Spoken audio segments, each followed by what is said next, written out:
What's up and welcome back to Kinda Funny Games Daily for Monday, November 20th, 2023. Of course, I am Tim Geddes, and I'm joined by Latino Heat, Texas Treat, Rippin' Heads, and no. Oh, it's so close, man. It's so close. It's one of those where it's like, rifle. It's Monday. Like that's pretty much Snowbike Mike, like running a half marathon with no training. You know what I mean? Like you got to practice. I gotta warm up. Stretch up the little hammies. Things aren't good. Them calves are gonna be really sore tomorrow. I'm embarrassed, Andy. It's okay. Rarely embarrassed. It's okay. I fuck up and knowing I own it. Not this time, everybody. I'm sorry. I'm sorry for my performance, okay? Good morning. I'm here, though. Yeah, you are here. Andy Cortez. Excited to have you here. A rare Tim and Andy Games Daily. Somebody on Twitch said kind of funny, more like kind of late. Go to hell. It was 10:01. It was 10 a.m. when we started. Yeah. Go to hell. Go to hell. How you doing, Andy? I'm doing great, Tim. Had a great weekend of gaming. Yeah. Had a great weekend of just... You sent me a text that got me pretty excited.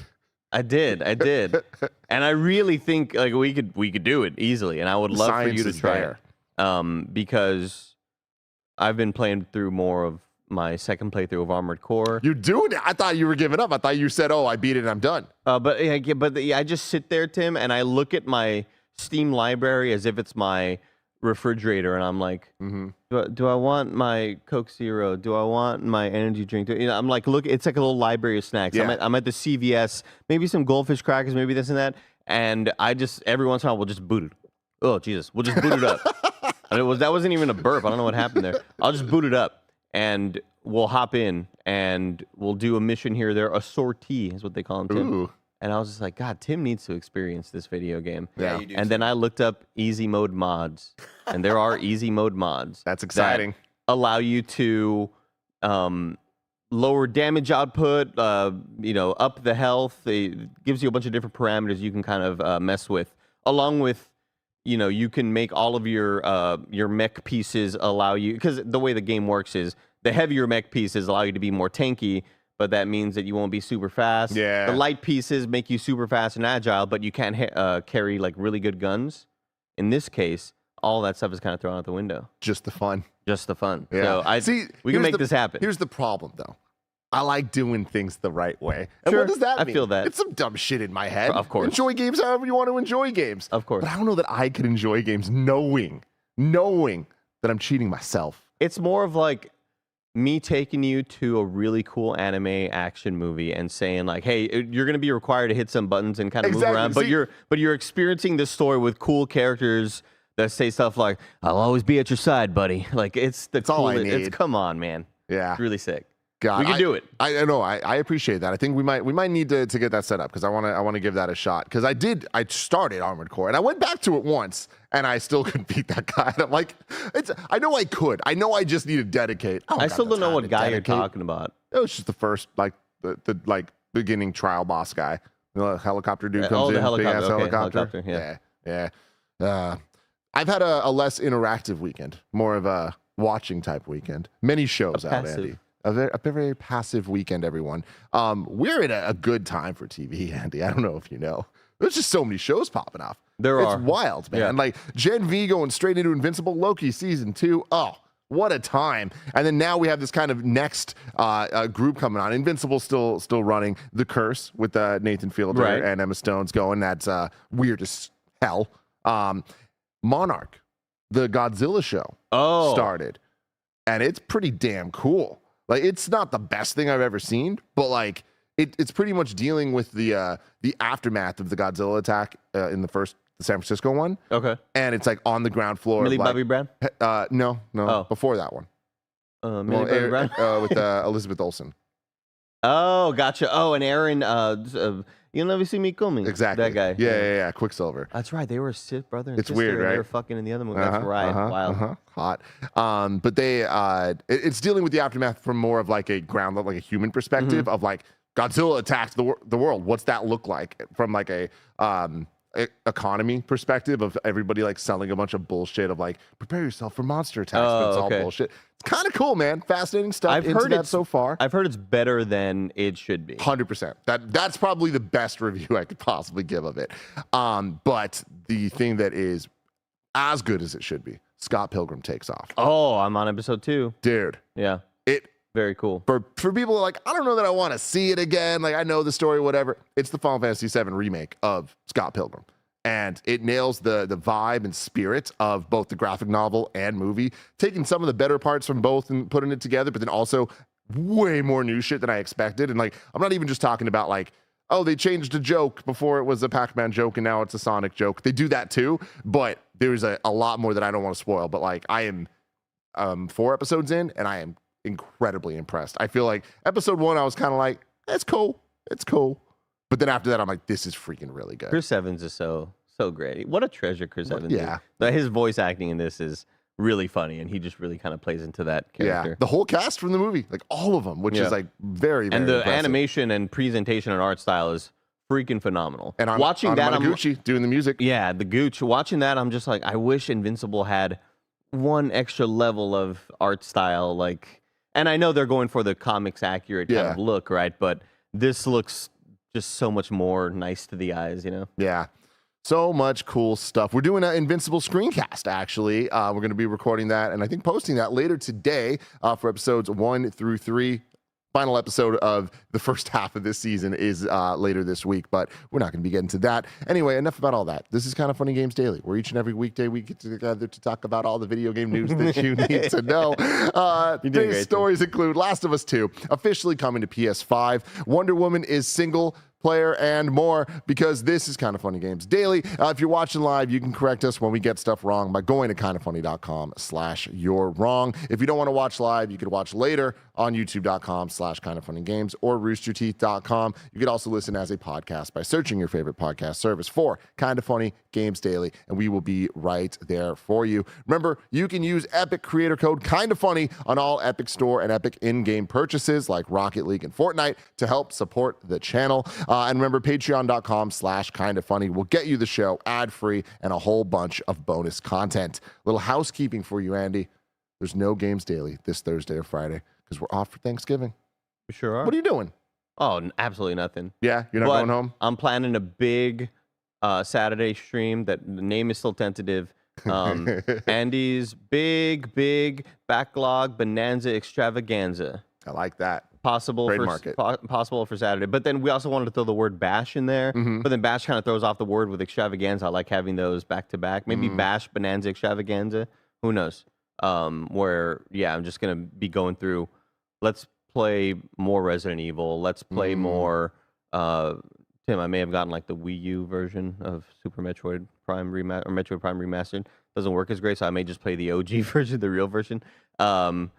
Like, you know, like the that version. But I'm just gonna I had bought it when it came out anyway, so I'll probably just play it on Switch anyway. Along with, oh gosh, what else, Tim? There's so many other video games in the backlog that Sea of Stars. But you gotta. I was wishing that Barrett was in my chat when I was talking to my chat about Sea of Stars, because I was like, yeah, but like here's the thing: when you're playing that game, like I'm at the risk of like falling asleep on stream in the middle between the moves because all the characters have to move, and like, what if I just crash out? You know, you never know. So like, there's a whole thing with turn-based like that. Yeah. Jedi, yeah, Jedi. Possibly more Baldur's Gate. I played a lot of Remnant 2 also over the weekend, and that game still just delivers. It's so damn good, and will go largely overlooked in everything. But play it. Good. Play it, everybody. So that's Saturday. But tonight, Mike and Nick continue their action movie watch-alongs with the mother of all 90s action movies, The Rock. I've been hearing them talk about The Rock for decades at this point, Tim. Like, how many times have you heard Nick say, well, we eventually need to get to The Rock? Like, every time he says that, it's finally happening. I can't believe it. Dude, I haven't seen that movie in 20 years, but when I was little, I don't think that there was anything cooler than when I'd walk in and adults were watching The Rock. It was just like, holy shit. Or Con Air. Yeah, that is such an Air Force One for me.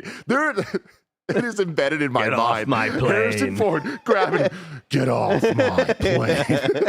That made me who I am. But 7:30 tonight, James and Elyse will be joining Mike and Nick to watch The Rock on twitch.tv/KindaFunnyGames. Also, you can still get Nerf Alice's iconic shirtless Spider-Man as the premium collector's item this month over on patreon.com/KindaFunny. And shout out to our Patreon producers, Jackson Hampton and Delaney Twining, for supporting us. We appreciate you so very, very much. Today we're brought to you by DraftKings Sportsbook, but we'll tell you about that later. For now, let's begin with what is and forever will be the Roper Report. It's time for some news. We have 5 stories today. A baker's dozen. Story number 1.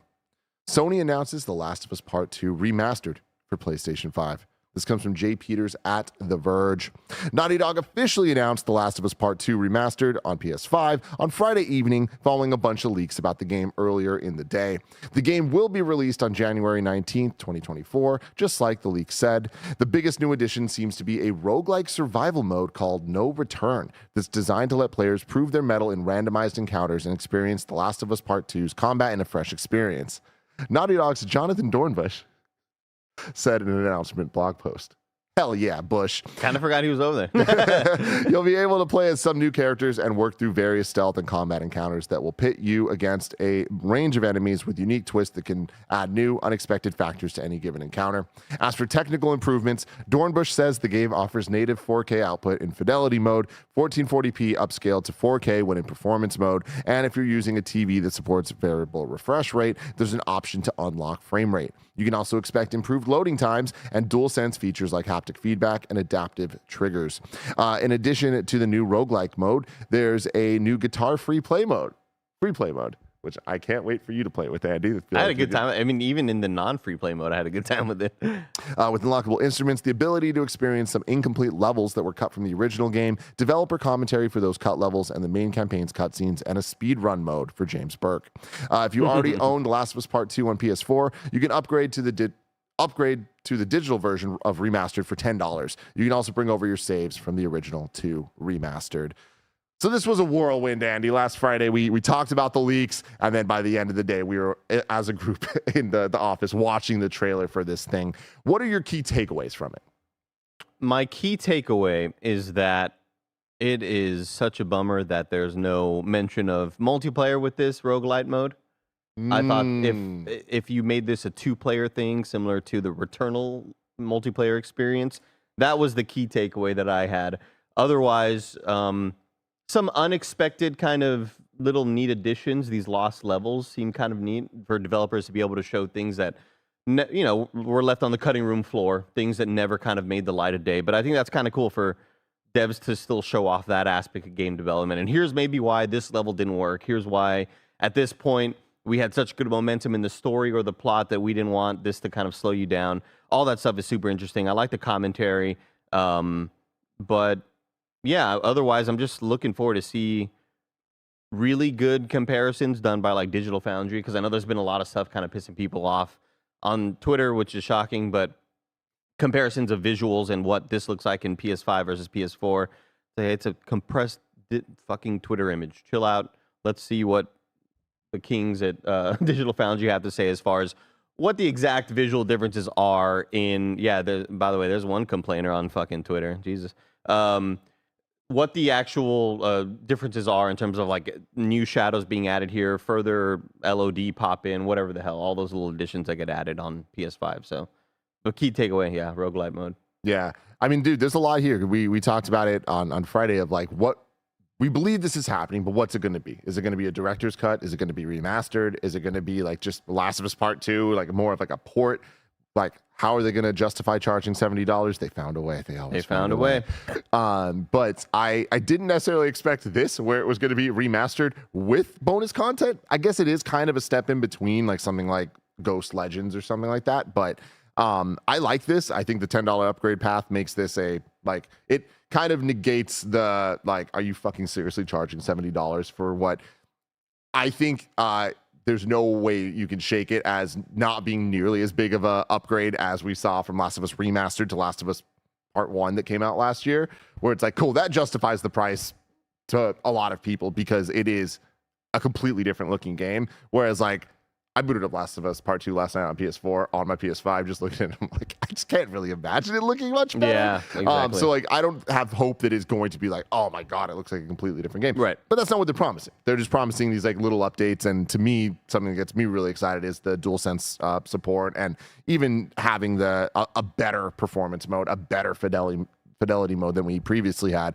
That alone is the excuse I need to replay this game. Them allowing you to keep your save files, awesome. I never platinumed that one, and it's a fairly easy platinum from what I hear. So I'm like, maybe that this is a good excuse to actually like play through it again and actually get that platinum.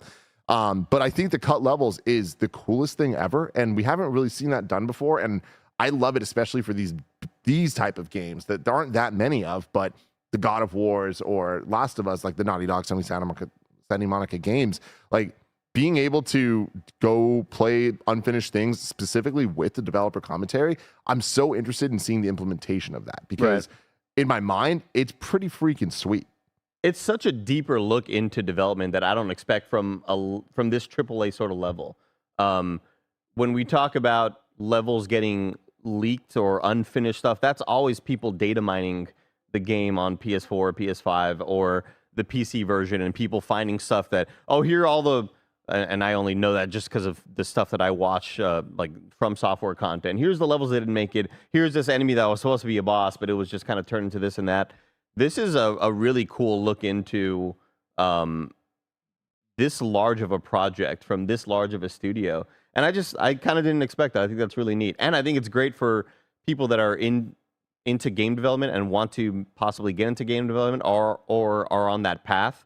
This is like awesome as hell to kind of see what the experts have to say about it. Yeah, I'm just interested in the gameplay of it. Like how much of it is going to be you actually interacting with the behind the scenes content? Because like the way they present it, I can't really wrap my head around what it's going to play like. But I think it's cool. And I think calling it Lost Levels, like there's something about that like applying levels to a game like Last of Us, like I think gamifies it in a way that like I just find kind of neat. But are you planning on giving this a shot? With like, give me your realistic January 19th comes along. You loading it up for an hour? You trying to replay the whole thing, or you just playing the new modes? A couple hours. I will not be playing through it again. But I definitely want to check out this roguelite mode, and I want to see what these lost levels are all about. But no, I will not be doing another playthrough of this. I mean, man, you got to assume that they were just...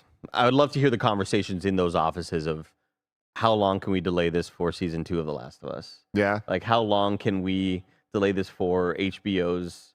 Because the strike threw a wrench in a lot of things, you know, but man, I would love to kind of hear those conversations. I was talking on Games Daily a couple days ago about this, but I actually think that this is like kind of perfect timing because it is going to allow so many people that watched Last of Us for the first time and then played part 1 that are now like, well, before part 2 comes out, I'm now a gamer, baby. So like, let me play this so that by the time the season 2 rolls around, I get to be one of those book kids. You know what I mean? Right. So I feel like that this is going to sell very well. You know what I mean? That's a hot take from Tim. Okay. But I'm excited for it. I don't know if I'm actually play through the entire thing like right away, but I do think that I will have another complete playthrough on this at the end of the day. Because again, the platinum thing for me, I'm like, well, there's another carrot on the end of the stick. Is that what it is? Yeah. For me. So the roguelike stuff, I'm excited to watch you guys play it, but that's not what I'm here for. Yeah, exactly. Story number 2. Warner Brothers denies that Wonder Woman will be a service game after a job listing. This comes from Ryan Dinsdale at IGN. A Monolith Productions job listing suggests the upcoming Wonder Woman game will have live service elements, but Warner Brothers is saying that its focus will be squarely on single player. Warner Brothers responded with a statement to IGN denying that it will be a service game. Wonder Woman is a single player action adventure game set in a dynamic open world. This third person experience will allow players to become Diana of Themyscira and introduce a original story set in the DC universe while also featuring the Nemesis system. Wonder Woman's not being designed as a live service, a Warner Brothers spokesperson said. Themyscira. Cool Pretty word. cool. I mean, I see Nemesis system as well. I get pretty jazzed up about that. I just imagine this job listing being like, right, but like, if it could be a live service game, what could y'all do? And like, well, no. I mean, that's not my specialty. Right. But like, if you were to make this a live service game. I mean, thank God. I mean, that's the best news that this could have happened. Hopefully, we know more live service games will be on the horizon. 74 days away. Of Suicide Squad. Oh, I'm Mark your calendars, everybody. That game's gonna be. You are excited for it. I'm excited that you're excited for it as well. The latest clip of all the little 4 freaks just jumping off the cliff and doing, everybody's flying and shit. Everybody's got jetpacks. Looks awesome, dude. Fuck it, why not? All of them. You man. get a jetpack. You get All a of them, jetpack. man, King yeah. Shark, you get 2 jetpacks. The circle's closing in. We gotta get to the next. Let's Shoot circle. some more purple shit. Let's circle around here, and who knows? Maybe we'll see fucking Rick and Morty or whatever. I don't know. It just looks like a fun game. It's like a blast. Andy, I think you were high watching someone play Fortnite. It looks like a blast, dude. That's really funny. But yeah, Wonder Woman, it's a little too early to really understand what the game even could be, but they're saying all the right things here. Like, I'm not going to get mad that they're coming out and being like, no, it's not that thing you don't want it to be. It's like, all right, cool. And Nemesis system, all that. It's like, yeah, that's kind of what we would kind of hope for from a Wonder Woman game at this point. When do you think we'll see the first kind of blowout reveal?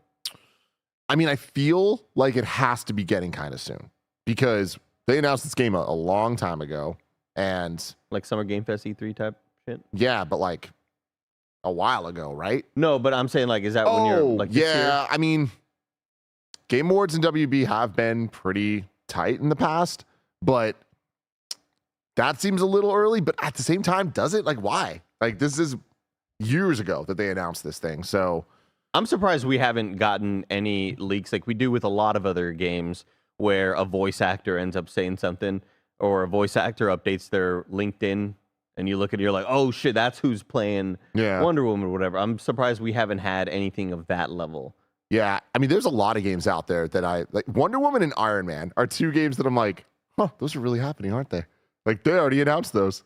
Like, I feel like if we were to do a predictions episode of like what's going to happen, I could totally see you being like, they're going to announce an Iron Man game. I'll be like, Andy, they already did. Yeah, you're totally right. Well, I look, it's also easy to feel like games like that can be canceled, especially with Knights of the Old Republic just kind of disappearing, right? Like we've seen big games of that level get a logo treatment or just like a press release or whatever, but I've grown less and less I feel less and less safe about games like that nowadays, you know? And I feel like I just asked this question a couple weeks ago, but was the Black Panther EA game ever actually announced?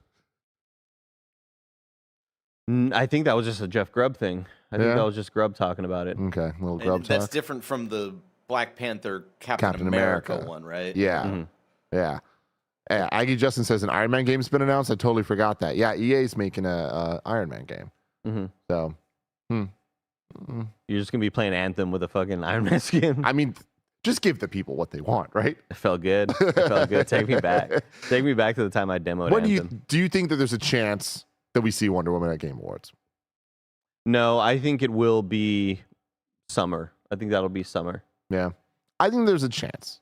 I think that there's a semi-high chance. I'd say like a 25% chance that we get something from Wonder Woman at this year's Game Awards. I don't know why, but I'm feeling good about this year's Game Awards. Just the way that Jeff has or hasn't been talking about things, like there's patterns to this man. And I feel like he's learned a lot and like he's acting confident right now. Quietly confident, you know? Every time he ends a sentence, he kind of winks at you. You're like, damn, he knows something. He knows something. What does he know? Tim, for me, it's become like a hurricane watch season. Like, let's check out Hurricane Maria or something. But for me, it's been Hurricane Blue Point. Where they at? Where it sort of dissolved near the tropical islands. It dissolved over there near Puerto Rico. And now it's kind of come back up. Where is Blue Point? What are they doing? There were so many of those questions. Like, I never want leaks in the industry. I'll kind of... What's Blue up? Point. Just throw something out wink. there. Give me a hint. Yeah, something. Yeah, I mean, I don't think that Game Awards is where Blue Point will be. Because like where they would have been is the PlayStation Showcase, but they weren't. Like, I think that there's never been a time in gaming history that there are more big questions of what are they doing for this many big ass teams that their last project were incredible. So it's like you look at the Blue Points, you look at half the Nintendo teams, you look at half the PlayStation Studios teams. Like at this point, all the Xbox Game Studios, for the most part, like their cards are on the table, right? Like we know what's coming, but we don't officially know what's coming from so many talented teams out there. And like we're gonna get those answers eventually.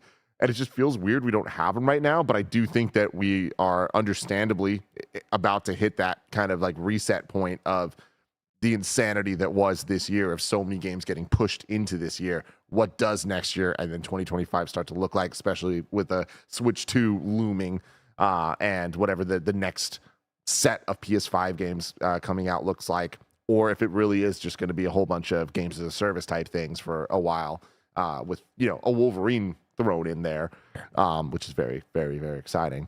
But yeah, I don't know. This Game Awards. Very close. They're so close. Dude, I mean, we're like 3 weeks away. That's got to be so nerve-wracking for everybody involved. Mm-hmm. Like, I just want secrets. I want industry secrets, Tim. You do? I want Keeley to make a freaking like little documentary, like going through year to year and be like, oh yeah, that year we didn't get this trailer in until like the day of because it was not going to be there, then it was, and then it wasn't. Like, I want to know about Joachim Mogren. Yeah. I want to know about freaking Kojima just being in disguise there and stuff, you know? Disguise. Yeah. I want to know more about that too. Before we get to story number 3, though, let me tell you a word from our sponsors.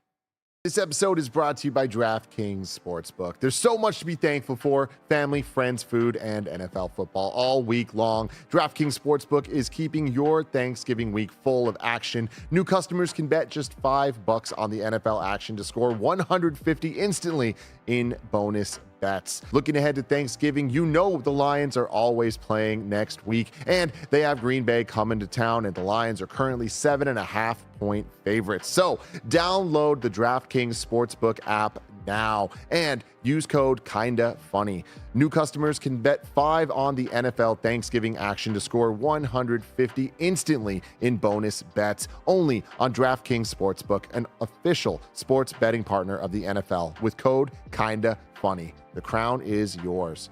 Gambling problem? Call 1-800-GAMBLER. In New York, call 877-8-HOPE-NY or text HOPE-NY, which is 467-369. In West Virginia, you can visit www.1800gambler.net. Please play responsibly. In Connecticut, help is available for problem gambling. You can call 888-789-7777 or visit ccpg.org. On behalf of Boot Hill Casino and Resort, KS must be 21 or older in most eligible states, but age varies by jurisdiction. You can see DraftKings.com/sportsbook for details and state-specific responsible gambling resources. Eligibility and deposit restrictions apply. Bonus bets expire 168 hours after issuance. Terms at sportsbook.draftkings.com/football terms. Story number 3, fans find more evidence of GTA 5 cut story DLC and the canceled Bully 2. This comes from Wesley Hinpool at IGN. As the world waits for Grand Theft Auto 6's debut trailer, further evidence has emerged of scrap plans for GTA 5 story DLC as well as Bully 2. As spotted by VGC, the latest news comes from the alleged leak of a database file for GTA 5, which is being dug into by the community. According to the Twitter user at Billy Cilliam GTA, who credits GTA data miners, this file includes references to the unreleased Bully 2.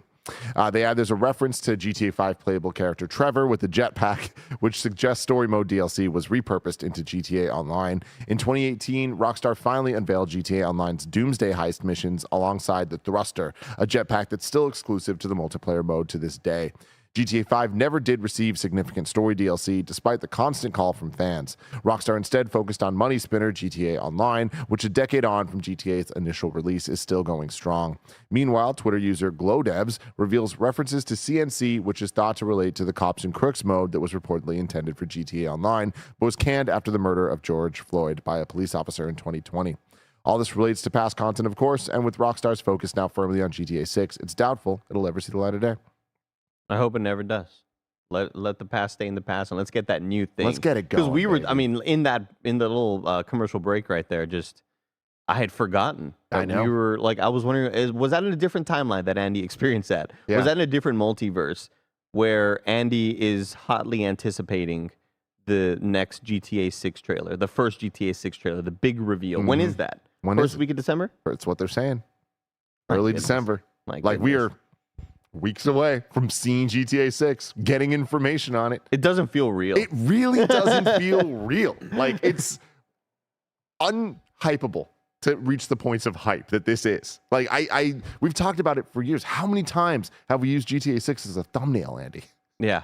Yeah, very, very, very long time. That kind of reminds me of last Friday when Roger was like, "Hey, do you got time for the thumbnail?" I was like, "Yeah." He's like, "Thanks, man. I just got nothing else left in the tank when it comes to Last of Us thumbnails." Yeah. Like, Oh, yeah. And he's having to make one right now, probably. Oh, so. yeah. Fuck Really- with him. Really quick, we're talking about early December for GTA 6, right? For this trailer.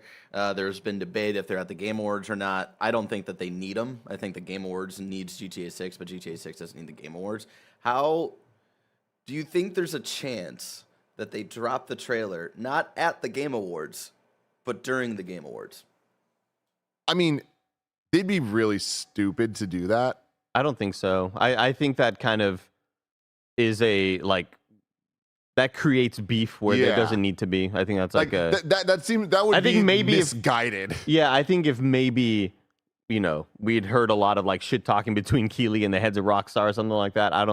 I think that's like a shot across the bow that shows that like, hey, fuck your stupid little show. It's like, well, why? And also, like, that wouldn't even really be a shot. It would be a shot at Keeley, but it'd be a shot at all the other devs more than anything. Yeah. Like, it's not like Keeley would be getting overshadowed, but at the end of the day, it's not about Keeley. It's about all the games and the announcements and awards and stuff. So, yeah, I don't think that they'll do that. Like, I imagine, like, my bet is it will be its own event, just like doing its own thing at a random time.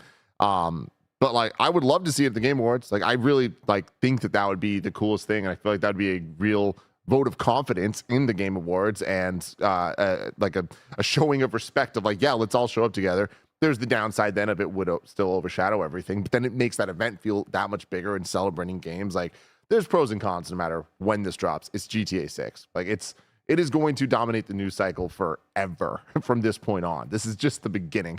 I feel like it's going to be very much their own day. They are going to take a day and completely own that news like they did with Red Dead 2, where maybe it's a trailer with a couple of official screenshots that are, given out there and they're super high res or whatever. Yeah, I think it's just going to be like, that's going to be GTA's day. Rockstar is taking over this day from here on forth. We will celebrate this as the announcement of GTA 6. Oh, damn, I think it was Brett, but it just went by in the chat, said, what are the chances of them at the Game Awards announcing the date for the trailer? I also think slim. That could happen, but and also I would be cool with that. Like, I just getting the pop, even seeing a little bit of it or something. It's like, I just personally would love to see Rockstar associated with the Game Awards and like going against the grain of what we've always said about Rockstar of like, they're just doing their own thing and they don't give a fuck. Like, I would like them to play nice. You know what I mean? But either way, like, I think we're about to get a ton of really, really cool stuff. And the craziest thing about getting a trailer for GTA 6 means we're eventually going to get a release date for GTA 6, which eventually means we're going to get GTA 6. Like, it's all beginning, Andy. And it'll never end. I see this trailer dropping before the Game Awards. Yeah. I could definitely see it happening earlier on, only because I don't know, maybe they worry about the holidays if they wait too late or something like that, and there's a lot of hustle and bustle and ways to get distracted. I think we might see this like a couple days before December 8th.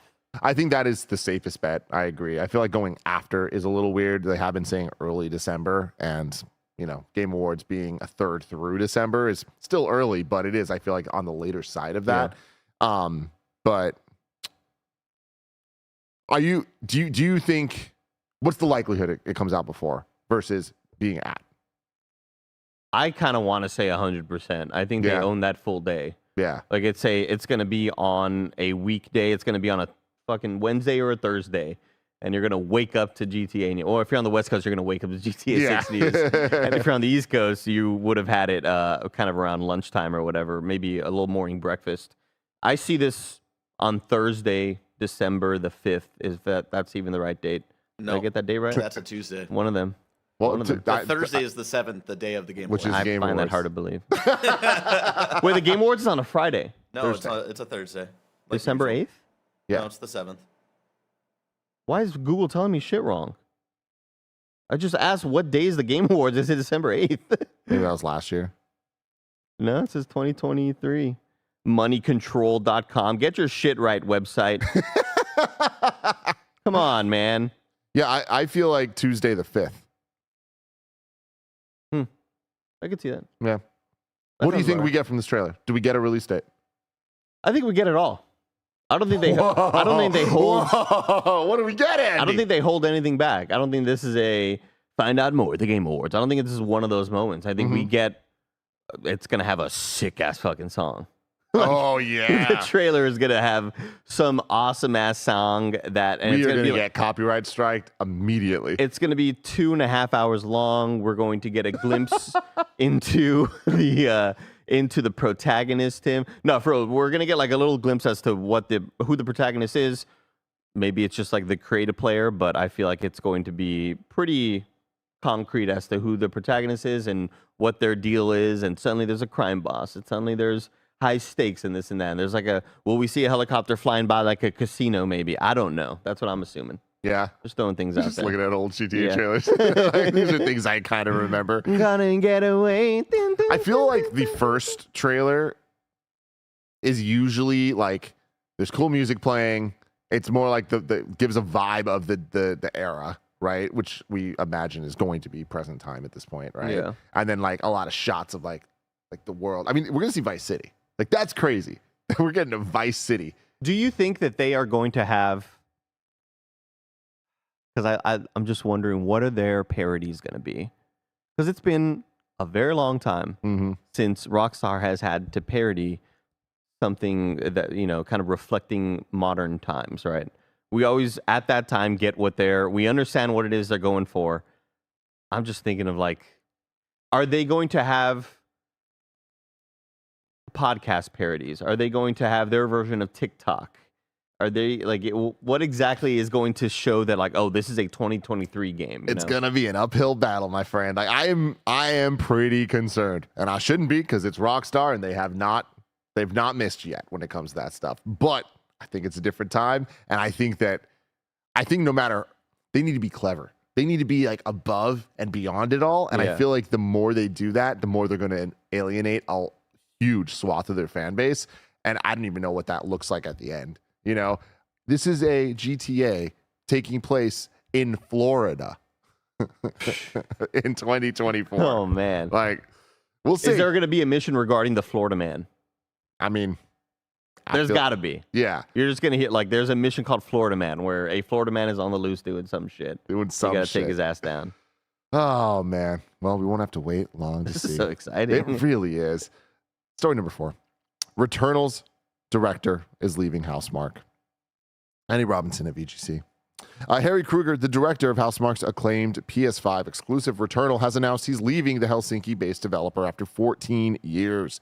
Announcing the news on the studio's website, Kruger said the decision to leave was very difficult and that he was confident that the developer's brightest chapter has yet to be written. During my 14 years at Housemarque, bless you, I've been incredibly fortunate to work on one dream project after another and had the privilege of working alongside some truly talented and wonderful people along the way. It's been an honor to accompany Housemarque on this journey, witnessing our growth from our smaller arcade-inspired titles to the magnificent heights we reached with Returnal. We really shook the pillars of heaven together. Shit, that's a hard line, man. We really shook the pillars of heaven together, and I will forever be proud of all the amazing things we've accomplished as a studio. Departing from Housemarque was a very difficult decision for me, but I'm leaving the company with nothing but deep gratitude for the past and a glowing optimism for the future. With an exciting new project in the works, a fantastic team that's stronger than ever, and the continuous support of Sony and PlayStation Studios, I know that Housemarque's brightest chapter has yet to be written. Well, congratulations, Harry.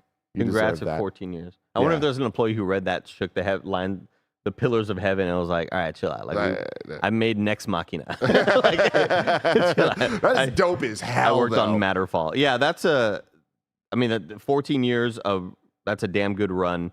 And I hope that, whatever the vision was, I hope that we keep on seeing Housemarque kind of pushing the envelope as to what they want to be as a studio and finding their identity.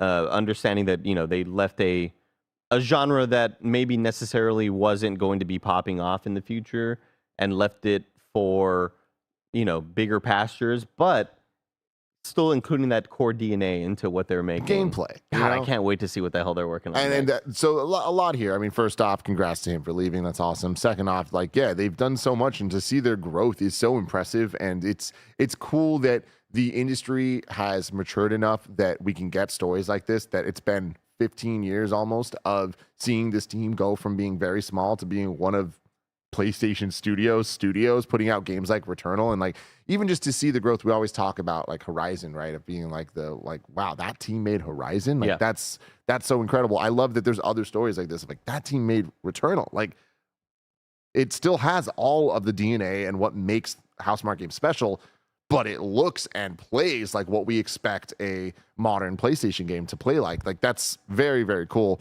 And then the third thing is them straight up saying here that we're working on a new project, which like no shit, that's what happens in video game development, but it's exciting to hear it. I don't know if that officially has been said before. Right. What do you think it's going to be? I think it's going to be Returnal 2. Yeah. I don't see Returnal. I don't know why you wouldn't return to that franchise. Especially having a game that small kind of make you become one of the, and when I say that small, I mean like, you know, in relation to the other large Sony IPs, that making you one of the core pillars that was shooken from heaven. Yeah. that making you one of the core pillars of PlayStation, where when your logo pops up, fans get excited. Yep. Like a lot more now. You know, I don't want to say that fans don't get excited for smaller titles or whatever, but like this takes you to a different echelon, right? I'm hoping it is a sequel to Returnal. I want to continue to see them push the envelope and see what their future titles could be and what imagination they're bringing into it. They absolutely blew me away with how Returnal looked and played and felt, and it felt like such a tight product, and I kind of see them doing the same. Yeah. Last night, I booted up Last of Us 2, and just the Naughty Dog logo hitting. I got chills. And it's like, damn, that's crazy that like they've earned that, right? And it's like because of Crash. Oh, definitely because of Crash. But I mean, even just seeing like the Sony Interactive Entertainment, like you hear the water in the background of the it's like, man, like they've kind of nailed this, and I think that they've now nailed it so many times that all these other teams are proving themselves to then get that, so that when there is a PlayStation showcase and we see Insomniac come up, it's a pop-off moment. And like I feel like Housemarque are right there, if they're not there already. You know? Do you think they're doing something similar? Do you think it's just going to be a sequel? Well, the chat's saying that it sounds like they said it's going to be a new IP and it's not going to be. Yeah, so Rayman 1090 says, just found an article saying they are working on a new IP. So that could be interesting. But because I'm with you in the same way, like I look at Housemarque and I look at oh my God, Supergiant. And I'm like, all right, cool. Like their thing is doing different stuff every single time, that there's a DNA there, but it's different. They're not going to do a Hades 2. They're doing a Hades 2. You know what I mean? But I guess if they're saying they're not doing Returnal 2, I believe them, but I'm with you that like that seems like Returnal was Housemarque's Hades. Right? I mean, whatever it's called, I hope it looks and plays exactly like Returnal. Like I want that experience now. I want more of that. They nailed it so good the first time around that you're left wanting more. Now, I'd be kind of disappointed for them to try out a completely different game that looks and doesn't play like Returnal. I'd still want it to be this sort of third-person bullet hell. But yeah, maybe just throw another skin on it and call it something else, right? As long as it kind of plays like that, that's the experience I'm looking for from Housemarque. Moving on to story number 5. Borderlands 4 and Tiny Tina's Wonderlands 2 have been mentioned on a LinkedIn profile. This comes from Jordan Midler at IGN. Borderlands 4 and Tiny Tina's Wonderland 2 have been mentioned on a LinkedIn profile of a former Gearbox employee. Mention of the games appeared on the LinkedIn profile of the former studio technical director of Lost Boys Interactive, Randall Rice. I love alliteration in a name. Yeah. It's just so powerful. Lost Boys Interactive worked with Gearbox as a support studio on the first Tiny Tina game and other Take-Two properties such as WWE 2K23. Borderlands 3 was released in September 2019, with the spin-off Tiny Tina's Wonderlands releasing in 2022. Oh, wow, I guess that's right. In 2022, Gearbox CEO Randy Pitchford said new Tiny Tina's Wonderlands experiences were in development after the game shattered the company's targets. Oh, that's interesting. Why did you just kind of have a... Just these dates are starting. I'm just realizing how old we are and this this mortal coil that they call it, Andy.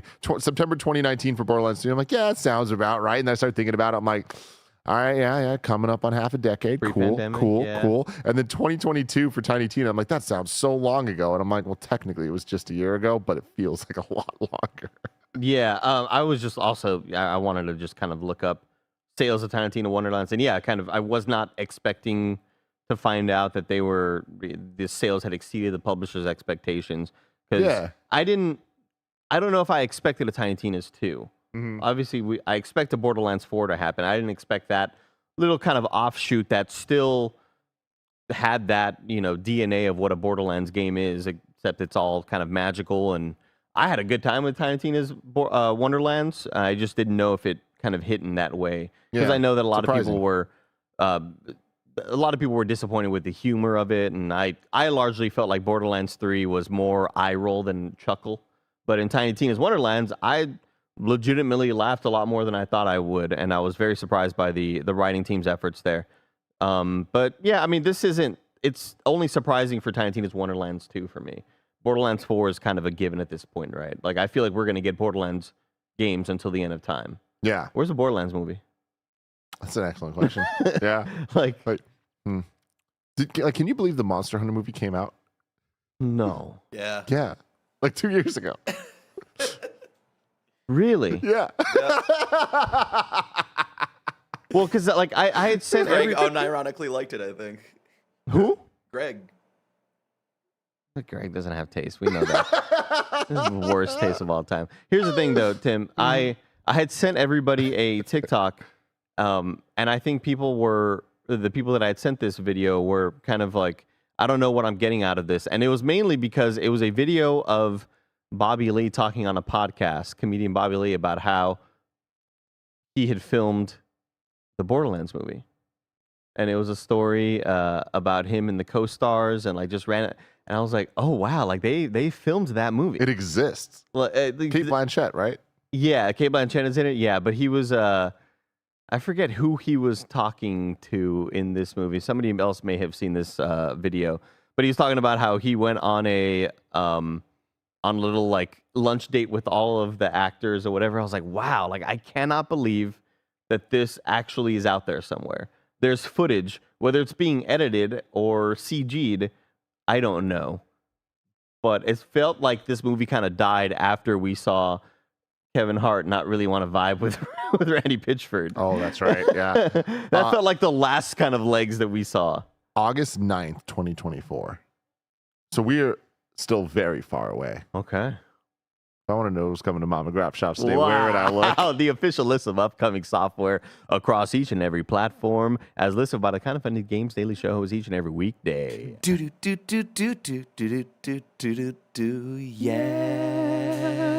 It was Jamie Lee Curtis, by the way. Jamie Lee Curtis was the star who invited him and everybody else, and he was like, I don't fucking belong at lunch with you and Jamie Lee Curtis. I wasn't planning that segue, but then I had to take it. You crushed it. I got nothing else to say about it. Out today in Stars in Time, coming to PC, PS4, PS5, and Switch. New dates for you. Enclave HD is coming to PlayStation 5 on December 5th.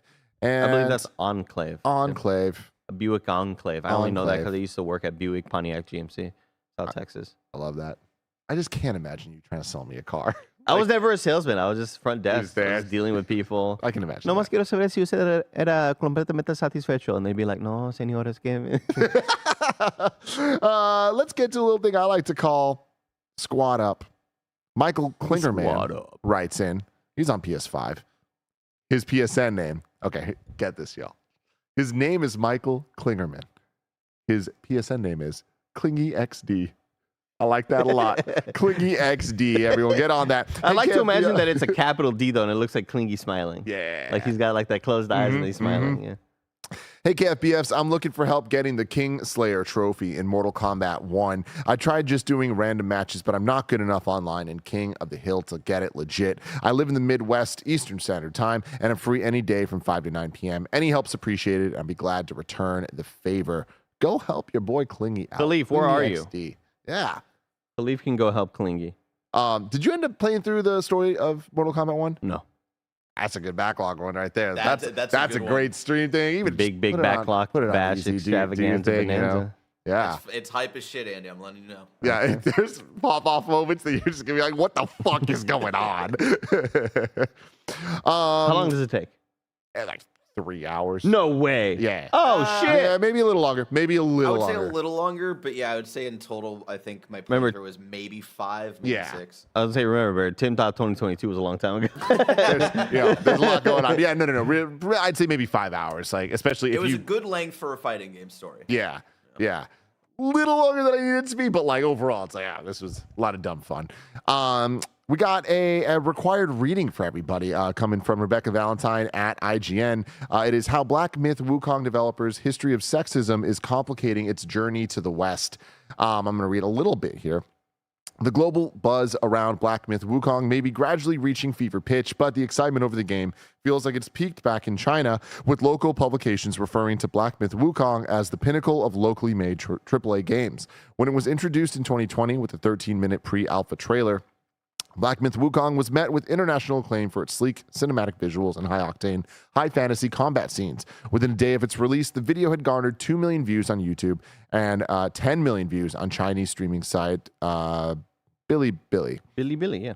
For an indie studio that's only released mobile titles within the country, this widespread acclaim over Black Myth Wukong is a largely unprecedented feat, particularly for a game that has not been released yet. But beneath the luster of this Souls-like is a studio plagued by claims of sexism. Several posts have surfaced from Chinese social media site Weibo, written by individuals from the studio, that contain multiple references to genitalia and sexual innuendos. These have provoked a backlash among some in the games community, many of whom are women. This was coupled by recruitment posters by the studio, produced in 2015, which featured images and headlines that point to a culture of ingrained sexism in game science. You can go check out that entire article over on IGN. Rebecca Valentine, always doing great journalism out there, getting to the crux of the matter, as they say. But yeah, getting into all of this. Go check it out on IGN. Absolute bummer. Go get more bummed out about how creators are sometimes really terrible people. Go read that article. Thank you, Rebecca, for that reporting. Do the thing. I had to Google if Game Science was a studio. I didn't know who was making this game. And I was like, sexism in game science. What is that term, game science? What's the name of the studio? We're moving on to You're Wrong. This is where you can get things, or we get things wrong, and then you correct us. Please don't get things wrong and you're wrong. That would be bad for me. Let me flash on him. Says EA announced Cliffhanger Games is making the Black Panther game. Black Panther was announced being developed by Cliffhanger Studios by EA. So, okay, interesting. Like that, they did announce it. It wasn't a flashy hype thing. It was just kind of like, oh yeah, they're making a Black Panther game. It's all right, cool. I could have sworn that this was one of those that Jeff Grubb talks about, and then they kind of put out a press release and confirm and go like, yeah, we're doing that. Yeah. Look for news in the next 5 years. Or Maybe, whatever. yeah. Beans, the homie Beans writes in and says the game will be led by Kevin Stevens from Monolith Productions. So that kind of like that's some of the Grubb stuff coming together of, all right. Nemesis System. KDG says the Game Awards are on Friday the 8th in some places because of time differences. So maybe it was one of those yeah. things. Maybe it was one of those Yeah, things. maybe your little iPad thing is in Australia. Stupid iPad. Yeah, cool. I don't think we got anything else wrong. No, Tim. we're perfect. I think we Perfect nailed little it. human beings. What do you want to talk about, Andy? What are you planning on playing during your...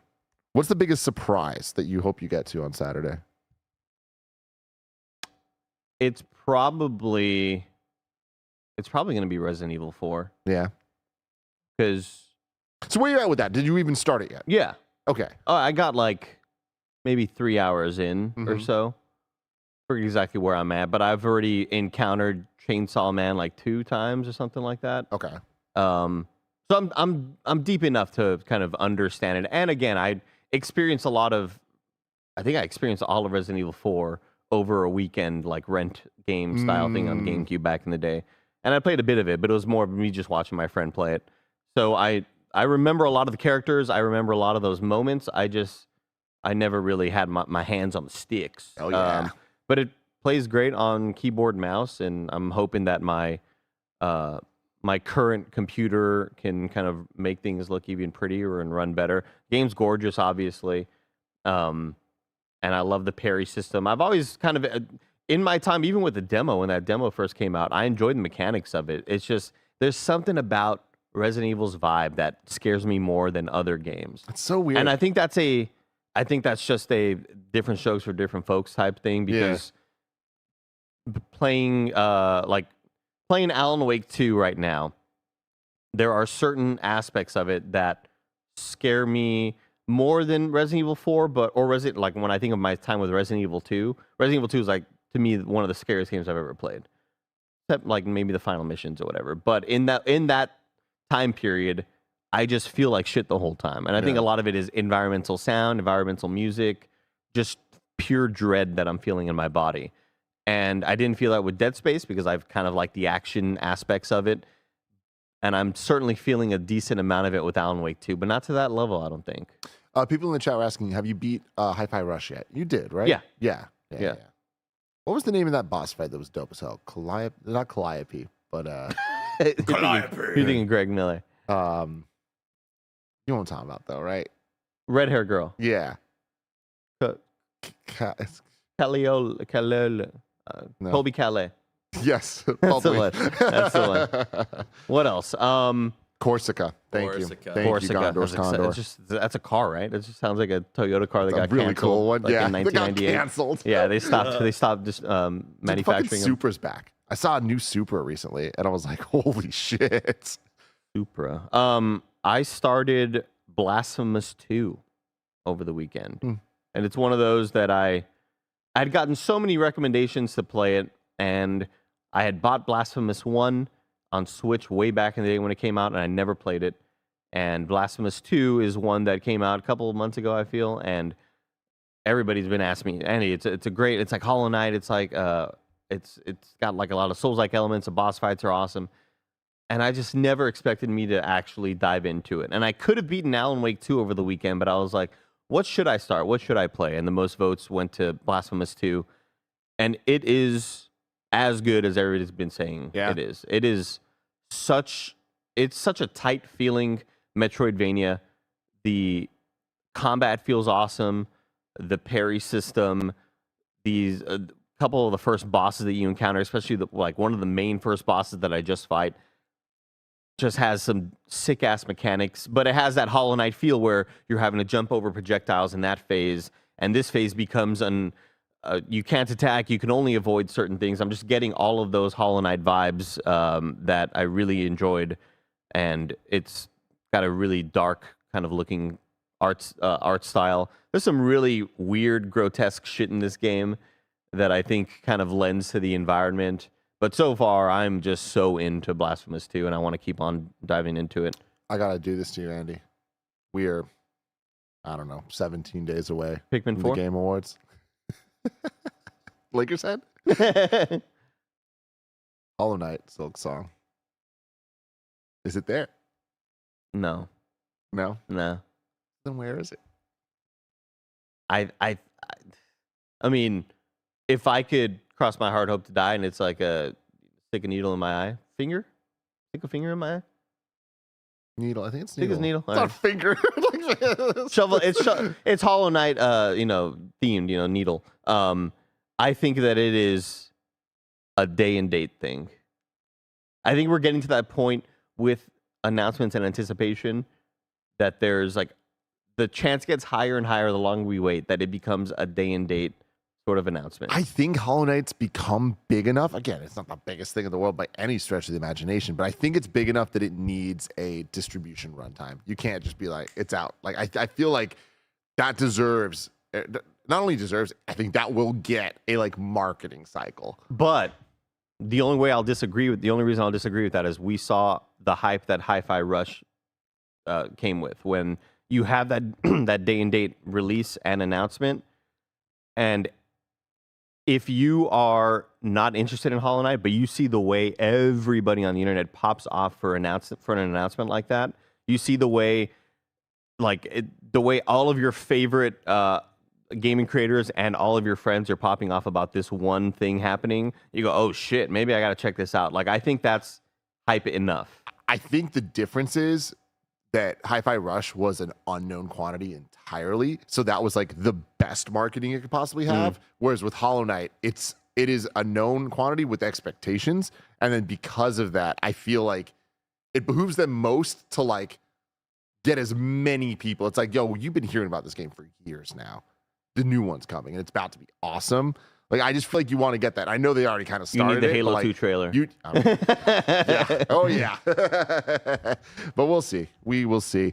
I'm sure we'll talk a lot more about Hollow Knight Silksong in the days to come, the weeks to come, hopefully not the years to come. But, Andy, it's been a pleasure hanging out with you here on Games Daily. We're about to do this Super Chat post-show. So, everybody, get your Super Chats ready so we can answer your questions, hang out with you, talk about whatever you want to talk about. I'm having a hard time talking today, and I'm on a lot of shows. So it's going to be a fun one. It's We just started. It's going to be a fun one for everybody. Started. All right. But yeah, I love you all. Goodbye. And welcome in, gamers, It's time. to your Super Chat primetime post show. Get your Super Chats in. Get your resubs in. You got Twitch Prime. You got Amazon Prime. That's usually backwards. You got Amazon Prime. You got Twitch Prime. Chicken or the egg. Foxy I was Steve. wondering real quick, Tim, how much panic there was from Barrett earlier this morning when the smoke is usually supposed to go off Yeah. and it didn't. Yeah. No, I just forgot to press the button. Oh, Really? Because I did the motion. It threw me off because I don't know. Every once in a while, like we can hear if Kevin and I are here and we're speaking into the microphone, we can hear ourselves in the headphones. And for whatever reason, when I was doing the do-do-do-do-do's, I was coming in louder in my headphones than normal. So that really threw me off, and then it got into my head. And then I was doing the baker's dozen, and so I just didn't hit the button. Yeah. Got it. Foxy Steve in the chat said, "This is how the world ends." What? And it's not Halo 2, but that Halo 3 trailer. Oh, The fucking "This is how the world ends." The doo-doo-doo, God. doo-doo. Come you're so on, right. man. You're so freaking right. So damn good. Let's see here. We're gonna be reading your Super Chats and your resubscriptions. It's doing that weird thing again where Super Chats are not popping in. No, they definitely are. Never mind. Never mind. Popping up. Mr. Got a first time subscriber Mhm. from Mr. Beehole.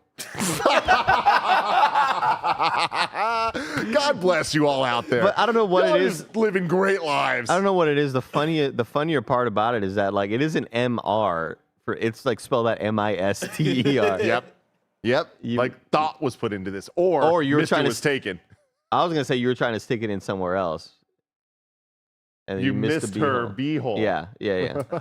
Yeah. We got Alex 3GB. No, that was from Friday, but shout out to you, Alex, for super chatting. Snuggle Grumps with a 33-month total says I finished it in one sitting. It was so good. I don't know what you're talking about. I Snuggle imagine Grumps. Scott Pilgrim. That was an is what hour he's ago. talking about. Oh, And yeah, Scott possibly. Pilgrim. It's 8 episodes that are like 25-ish minutes each, so not that much content, but it's fun. It is a lot though. Like I feel like especially with like it's very much in the style of the graphic novel, which is like it's a vibe that you're either there for, or you're gonna be like, this is a little slow and a little weird, and not everything makes sense, but just fall into it. You know? Trust it. Trust the art. Trust it. Yes. Brian A with a $2 super chat asks Tim, should I get the Samsung G95 or G93 SC monitor? I don't know what any of those are. Those aren't Odysseys. G95. are Yeah, they? I don't know what those are either. Because the G9 is the. What's the G95? Maybe it's a newer version of the G9. No. Like I had the G7. G95 is. N95. That's weird. I mean, I think you're just talking about the G9. Talking about the widescreen, like the OLED, or I love the G9, man. Like I have had 3 of them at this point. 2 of them are in this office, and one is at my house. Greg Miller's now using my oldest one. But yeah, I big fan of it. Like you need to have use cases for it, and like it's not for everybody, like at all. But if you look at that and go, yeah, I think that's going to better my life, it's going to. But if you look at that and go, oh, well, what about this and what about this? Don't get it. It's not for you. There's like too many complications and issues. Like not enough games support the actual 32:9. Even when they do, there's a lot of issues you have to deal with. And specifically the OLED, it breaks my heart, y'all. It really breaks my heart. But word processing just looks like shit on it. And it really bothers me. Just font.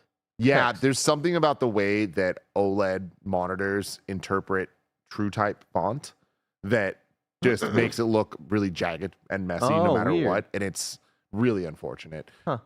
But besides that, it's utterly gorgeous. Like playing games on an OLED G9 is like a transformative experience. Ideal thing in the future, these companies, when they have these massive widescreens that are essentially a 1080p next to another, or a 16:9 next to another 16:9, ideal thing for them to do would be to like within, similar how in the settings you can do a picture-in-picture mode, to have like 3 separate monitor mode, where Well, it's 2. or 2, right? Two Where 27s. your PC interprets it as 2 separates, and from there you can say game goes on left monitor, whatever goes on right, There's programs you can do to do that. I think it's called smart monitors or smart something, and that you can download and then or power something. It's power something. I thought you were just having trouble talking. Yeah, no. This time it's just a brain. Remember I thing. just burped in the beginning of the show? But yeah, I thought it's it wasn't a burp. there's a lot of things you do, but the problem is with a lot of the Samsung G9, it's like to what you're alluding to. If you do picture in picture, it limits a lot of the like you can't have 240 refresh rate if you do that. And so like you start to lose a lot of the benefits, and all of a sudden it's like, well, then why am I even doing this? Power Toys, thank you. Howard Toys. Force NMPT. Power Toys is it's an app that Windows uses. Oh, okay. Like, I'm pretty sure it's an actual Windows thing. But anyways, love that monitor. I was at Best Buy this weekend. Gia was nice enough to allow me to just go and wander and literally walk in. She goes, Tim, I know we're about to go to a brunch that you don't want to go to. We can stay as long as you want. And I'm like, I love you so much. Sad state of affairs at Best Buy, though. Oh, I gotta imagine. It's real sad out there. But I went to the I was checking out in the computer section, and I saw some dude and his wife, and he walked up to the guy and he was like, "Hey, I'm looking for the G9, like the ultra wide monitor. Like, should I get it? I'm thinking about it. Like, I really want it." And then his wife's just like rolling her eyes, and like I was there, and the guy was like, "Oh, I don't have any experience with these." Like, and I was like, I have a lot of experience with it. He was like, "Oh, for reals? Like, do I need it?" I'm like, "Yeah, you kind of need it." And the wife looked at me. She's like, "What are you doing?" And I'm like, "I'm sorry, man. I just got to be real here." You caused a divorce. Way to go, Tim. He got it, though. We got Paris with a P 4 months in a row. 14 total with Twitch Prime. Thank you, Paris with a P. We got Force Inept 4 years of resubscription. Thank you, Force Inept, being here for 4 years. PCH FLA 19 months with Prime. A lot of people are using our Prime on us. We appreciate that. Again, we are an 11-person independent studio here in San Francisco. Thank you for using your Prime dollars on us. Gold Barack, 28 months with Prime. Gaming, Civilian Soldier, 37 months. Tier 1 subscription love. Chief Chaos, resubscribing with Prime for 58 months. OG Josu, 35 months. J Panic, 79 months. Just like Ant-Man did, 70 months, both with Prime. Thank you, Ant-Man and J Panic. Miss Envy, 37 months, says thanks to thanks to Cruznick for my gifted sub. Tim, let's rip some packs. Fucking rip him, baby. This person's name is spelled a little bit different, but it reads out Imagine That. And it just reminds me of the first time Mike looked at it and it was like, Emangethia? Dude, look, I get it. Like, I'm not going to defend Mike because the way that Mike reads things sometimes, I'm just like, excuse you? Like, how did that letter make that sound into your head? Yeah. But like, I look at stuff sometimes, I'm like, I'm just going to push through. I'm just going to try my best. I here. really just, with Mike though, I think it's like, when he doesn't have his glasses on, the bad eyesight just looks at shapes of the letters and assumes that like they may not be the letter B, but it looks kind of like in the shape of a letter B. It has the vibe of a B. Yeah. Andy, can you just tape his glasses onto his face? He's been going on to a lot of shows lately without his glasses. He wants us to forget about it, is what happened. God damn it. Ashimbo, 46 months, 2 months shy of the 4 years. Thank you, Ashimbo. Straw months, 31 months. We got Shane Station 28, says 28 whole ass months. Thank you, Shane. Yeah. J Play at 77. Vitz Patel, 82 months, says 82 months. Thank you, Ms. Lady. He gets me every time. Fire Guy Mike, half a year of support. Oh, thank you, Miss Lady. It's so fucking funny. Merking Lee, 25 months. Wampa Slayer, 35. We got KI, 700 with 31 months of Prime Gaming subscription. Says, question for Barrett. Are you going to be watching the Doctor Who 60th anniversary specials? First one was on Disney Plus Saturday. I know you and Alyssa weren't caught up a while back, but these new specials seem to be more of a follow-up on Tennant and Donna. I even though it is more of a follow-up on Tennant's era, I do feel like I would need to be caught up, which we are not. We still have to finish. We got to like the last couple of episodes of Capaldi, and Alyssa really fell in love with Capaldi's kind of run as the Doctor, that she didn't want to finish it, so we just kind of stopped there. So no, I feel like we would need to properly catch up before we actually watch the specials. So whenever we get to them in 5 years, when video games stop coming out, I've barely watched anything TV or movie related this year. Too many games. Too many games. JP, thank you for 40 months using your Prime on us. Spooner Martinez with 35 months using Prime says, love you guys. Tim, I see you with that dope Kith sweater. Kith sweater. It's hard for me to say that. I just got it this week. What is it? It's just like some weird LA like designer. Oh, it's not a brand. reference to something? No. Oh. But then I saw the Beverly Hills, and I gotta support my girls. You know what I mean? Real Housewives? Yeah. Of course. They need all the support they can get. Andy, dope, cool NRA sweater. Thank you, Spooner Martinez. Matt Bowers with a $5 super chat. Thank you for your $5 super chat, Matt Bowers. You asked, Tim, I finally joined the OLED gang, and I got an Congrats. LG C3 today. Oh, yeah. Other than the Spider-Verse films, anything else I should watch first or do with it first? Well, you're doing it right. Spider-Verse films are easily the answer. If you can watch them on a 4K Blu-ray, I would highly recommend it. You get a lot more color data in there with that, so you're going to want to do that. In terms of games, I have two very easy suggestions. Horizon, any of them, but the newest one, Forbidden West, go for it, or Burning Shores, and Ratchet and Clank. Very colorful games. The HDR in both of those, pop the fuck off. I would add one more onto that, Tetris Effect Connected. That's good too. Anything with colors, anything with a lot of like light and dark colors interacting, you're gonna have a good time. DJ Kento, $10 super chat. Thank you, DJ Kento. Says, good news, Tim. Umbrella Entertainment is releasing a 4K Blu-ray of the 1993 Mario Bros. Movie. yeah. It's remastered from the camera negative. Includes a restored HD work print of the original edit. I am so stoked for this. I'm so mad we ranked that high. Ranks that high. Put it so high on our Mario movie list. Didn't we rank it 2 out of 2? It's, second place is so high, dude. It's the first runner-up, dude. The production design of that movie is like one of my favorite things in the world. It's just so weird and so much more than that movie deserves. And it's such a weird, like, neo-tech noir. Like, none of it makes sense, but I can't wait to see it. Like, all that, what they're talking about, like, 4K from the original film, it's going to look awesome. That's why when doing that review, I was like, this feels like it wasn't supposed to be a Mario movie, and then they got thrown in there. They're like, hey, replace the names, overdub every time we say that person's name with Mario. Like Doki Doki Panic all over again. Mr. K, Outrun, 29 months with Prime Gaming.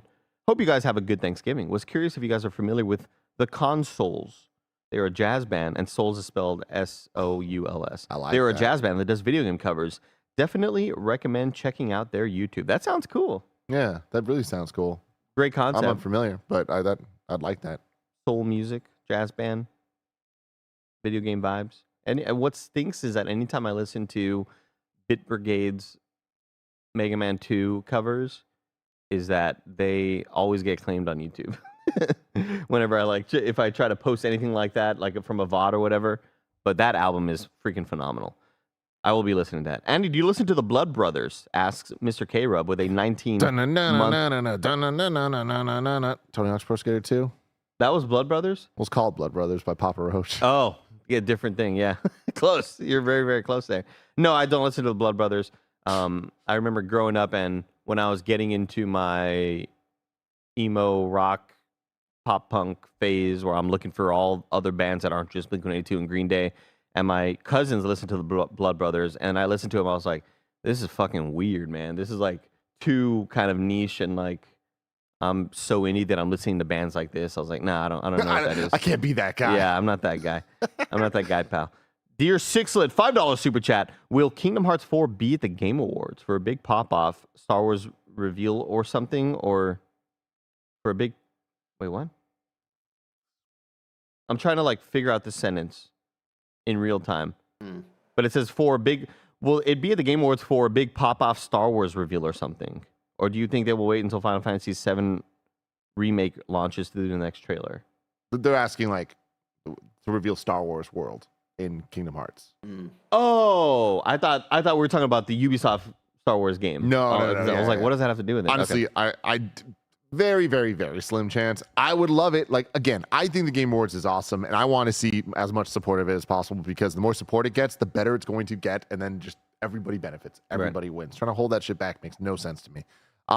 Kingdom Hearts, they're going to do their own thing. I highly doubt that they will next talk about Kingdom Hearts anywhere besides a D23 or some random Japanese event or a concert or something like that. That's just kind of their style. But I expect that we'll hear about Kingdom Hearts 4 sooner than later. Again, It really just hit me because they've teased the Star Wars stuff before, right? Have they confirmed that there's a Star Wars land, or is it just like we're assuming after some of those like images that they posted? did they tease? I don't even remember that. I think we're just really assuming hazy, yeah. because what are they going to do at this point? Like, Nothing has been confirmed, says Zio in the chat. I mean, we all gotta It just made understand- me really happy to think about Luke Skywalker and Han Solo interacting with Goofy and Donald. they deserve to. We all deserve that. We also got to understand that this game got revealed like at 4 in the morning or some shit. You Yeah. know, like anything can happen. Anything can happen, yeah. But I don't think so. It'd be so sick though. Like, yeah, that Kingdom Hearts 4 with a Marvel or Star Wars thing being announced at Game Awards, like that is There market was an penetration. ATST foot, says somebody in the chat. I'll look it up. I'll see if I can find this image. Jeff Hodges, $5 super chat, says, just finished Blue-Eyed Samurai. Seafood Dev Slow Clap would do an amazing adaptation of that IP. I am almost done with episode 1. I'm super into it. I didn't realize how mature it was going to be. It is not for kids, and I thought it was going to be a lot more kind of silly and cartoony, but it is super sick. The animation is phenomenal. I remember this now. Yeah. Endor looking thing that kind of looks like a walker foot. Yeah, Blue-Eyed Samurai, pretty damn sick. I've only watched like 10 minutes of it so far, but I'm like, why is this coming out right now? Too much dope animated shit, man. And it's when I look at these interpretations of what 3D art can look like nowadays and how artists are getting more and more creative with the implementation of 3D. I just look at all these like live action video game announcements, like just give it this treatment. If you give this treatment with the amount of love and care that these franchises deserve, like we don't need to go live action and make things awkward and have like things that don't translate well into live action. Like this would be perfect for a lot of franchises that are hoping to get live action remakes or live action, movies and shows or whatever. Nemesis 2112, 77 months of support. That's a long time, Nemesis. Thank you for your 77 months. Andy, when are you going to teach these jabronis to play Overwatch and get the boys into another competitive shooter? Get Blessing in the lab as well. I mean, we tried. I tried. We played Overwatch 2 a couple times when it first came out. That's just not their game. And Nick wants to just be shooting or getting shot before he gets to shoot. Any game that like requires him to like be playing an objective in a certain way, any game where you are required to use your brain, or like that's just not Nick's vibe.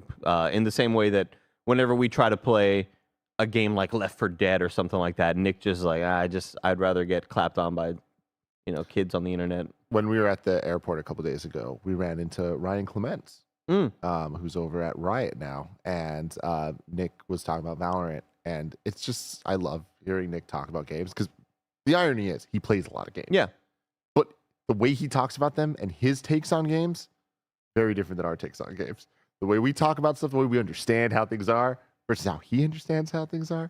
Hearing him explain what works in Valorant or what doesn't work in Valorant for him, but does work in Counter-Strike for him, and which one is like a try-hard competitive thing and which one's a little bit more casual. Ryan was just like, yeah, I mean, that's grandpa at the dinner table talking about politics. He's like, okay, sure, grandpa. Yeah, whatever. Like, I loved it, though. You just nod your head and you move on. He likes what he likes, though, and he likes it hard. Yeah. Yeah, he sure does. And I have the one to stream. I'm the one who has to stream with him. Mm-hmm. From late October, 43 months of Prime Gaming. Thank you from late October for your 43 months. Horrible, 74 months. I'm here for Candy Andy. Thank you, Horrible, for your 74 months.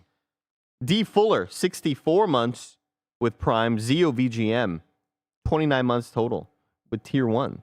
Says, Andy, have we ever gotten your thoughts on the end of Overwatch League? I'm going to miss my uprising and regional teams in general. It sucks. You know, very, very ambitious. It's a bummer that it could not continue. And I fell off of this season because the Dallas Fuel moved to the APAC region where they were then playing their matches like at 5 a.m. and shit. And I was just like, man, this really stinks. Because I was like, I would always mark my calendar for when the next Overwatch League game would be. And yeah, it's a bummer. So we'll see how it, exists in the future. We'll see how Overwatch esports exists in the future. But the reality is, like, esports just doesn't make money. And you're seeing so many layoffs. A buddy of mine got laid off at Optic, which used to be Envy. Yeah, there's just a lot of uncertainty in the world of esports because these events just don't make the money like they'd hope. And you still got to pay the athletes, and the athletes are on stage in front of millions and millions of viewers, and they're making $70,000 a year, which is like more than the average person. But it's like, man, shouldn't they be paid? Like, these are like the celebrities of this league. It's just really hard to kind of find consistency with that. And I think the same thing about like Call of Duty esports, and it's so weird that like every year there's a new Call of Duty game with new maps that these players have to play, and like other sports just don't operate like that. We don't see suddenly like, oh, we're not using a bat anymore this season. You're using a fucking golf club to swing into baseball. They did make one of the basketball courts red, though, right? That was weird. Summer League tournament.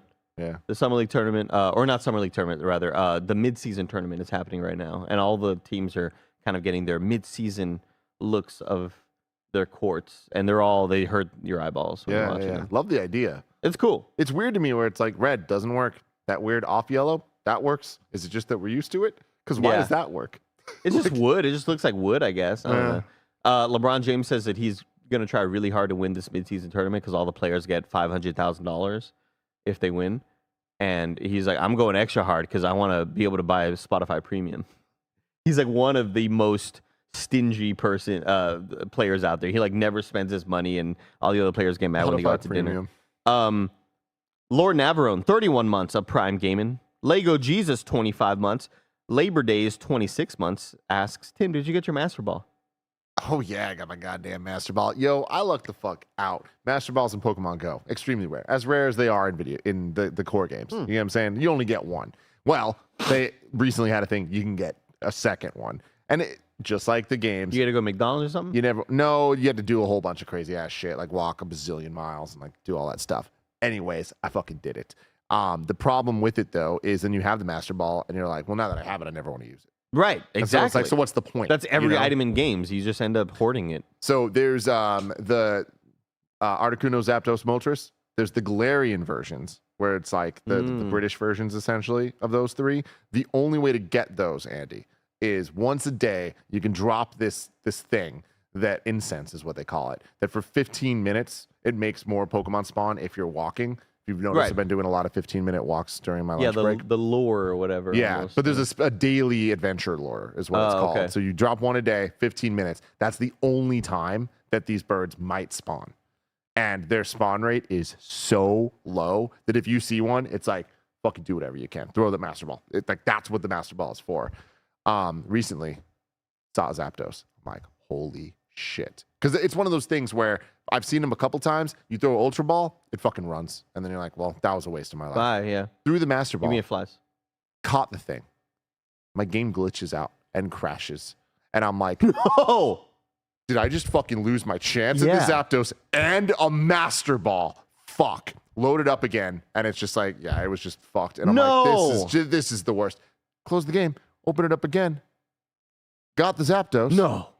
kept my Master Ball. Wow, So roller I'm like, I don't know coaster. what's going on, but I still have 2 Master Balls, and I'll fucking take the win, man, because this game's fucked me so much. That was a roller coaster of a story. Woo, but we're good, baby. We can all agree that Articuno is the best out of all 3, right?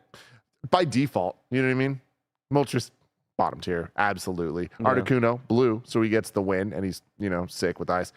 I gotta say, though, I think my Zapdos favorite... is pointy, though. Zapdos is pointy, man. There's something about it. Like, Barrett has such a good point. But I just want to, Zapdos looks like he doesn't feel the same in real life as it's really hard. I get What the fuck are you I get what he's saying, though. Tim. He looks hard, but it's like he probably feels feathery. And but he's supposed to be spiky. And where cool. do the feathers cut off? Where, like, if I were to touch that spiky wing, am I just feeling hard bone with feathers on it? Like, that's gross. These are the questions, man. Barrett, can you do me a favor? Can you bring up the Galarian birds? How do I spell that? Galarian. Galarian birds. Because I need you to see these fuckers. They're sick. I'm excited. They're I really love sick. me a variation. And then there's an extra level to it that's even sicker. Oh, these freaks are weird. They have guns. Fucking Digimon shit. Oh, Yeah, so Galarian wow. Articuno looks awesome. Oh, my God. All right. And then the Zapdos, that's the guy I got. Pretty cool. Now Zapdos do should me a not be favor running like that ever. and type in shiny Galarian birds. Zapdos just looked like a rooster right there. I don't Pretty like much. that. The shiny version, shinies. Yeah, yeah. The shiny version of the Galarian birds just makes the Galarian the Kanto colors. Oh, And but it's with that design. awesome. Oh, cool. Yeah. I'm a fucking I love me a nerd. shiny Pokemon. I love Ray Narvaez's videos of his shinies. Yeah. Oh, pretty. It's cool, right? Love it. Articuno is the best, dude, easily. Poke Batman, 13 months of resubscription. Says or asks, Tim, have you ever played or talked about Cobra Kai games? No. I've watched some YouTube videos of them and they look real not You trying to good. get more lore or what? Like- What are you doing? That's how you get me in. Yeah. Make it canon. It's just kind of weird. Let's see here. Bad Clay Fly, 63 months. 6 sweatshirt, Tim. Thank you.